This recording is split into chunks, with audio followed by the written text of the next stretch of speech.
আসসালামু আলাইকুম বন্ধুরা, আমি আজকে আপনাদের জন্য নিয়ে চলে এসেছি আম সত্ত্ব। আমের সিজনে কিন্তু বিভিন্ন রকমের আমের সব রেসিপি করা যায়। আমি 5 কেজি আম নিয়ে নিয়েছি, কিন্তু এতটা আম দিয়ে আম সত্ত্ব করবো না। কিছুটা আম নিয়ে আমি আম সত্ত্ব করবো, কিছুটা কাঁচা আচার করবো এবং কিছুটা মিষ্টি আচার করবো। দেখুন, আমি ছিলে নিয়েছি। ছিলে একটা বালতিতে নুন দিয়ে সারা রাত আমি ভিজিয়ে রেখে দিয়েছিলাম। এবারে আমি সকালে কিছুটা আম আমি কাঁচা আচারের জন্য রোদে দিয়ে দিয়েছি। এগুলোও কিন্তু রোদে দিয়ে আমি শুকিয়ে নিয়েছি। এবারে কিছুটা আম দিয়ে আমি একটা প্যানে নিয়ে আমি সিদ্ধ করতে বসিয়ে দিলাম জল দিয়ে। এবারে সিদ্ধ হয়ে গেলে জলটাকে আমি গড়িয়ে নিয়েছি। এবারে সেদ্ধ আমগুলোকে মিক্সিং বলে নিয়ে নিচ্ছি। এবারে আমি এগুলোকে নিয়ে গ্রাইন্ড করে নিয়েছি। এবারে পাল্পগুলোকে দিয়ে আমি একটা ছাঁকনি দিয়ে ছেঁকে নিচ্ছি।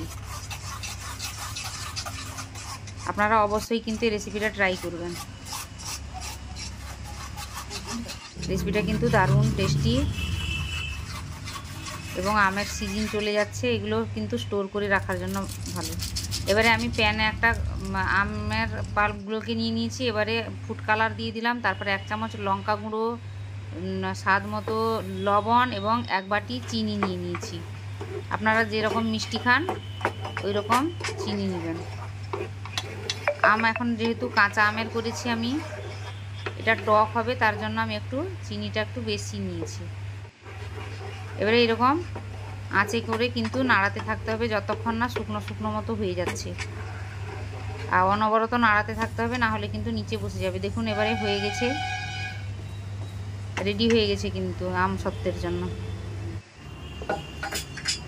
এবারে আমি একটা থালাতে সাদা তেল নিয়ে ব্রাশ দিয়ে গ্রিস করে নিচ্ছি, না হলে কিন্তু নিচে বসে যাবে।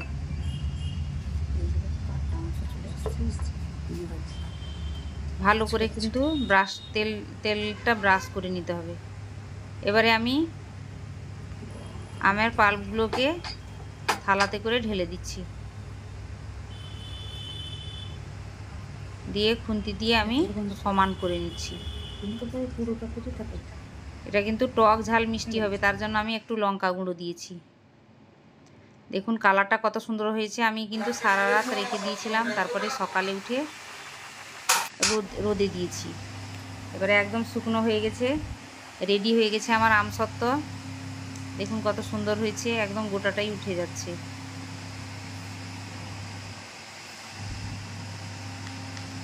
এবারে আমি পিজা কাটার দিয়ে ওগুলোকে কেটে নিচ্ছি পিস পিস করে।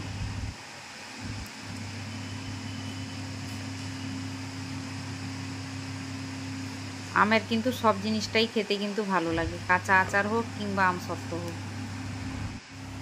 আপনারা অবশ্যই ট্রাই করবেন। এবারে আমি কেটে দিয়ে দেওয়ার পরে এবারে আমি ছোট ছোট করে রোল করে নিচ্ছি।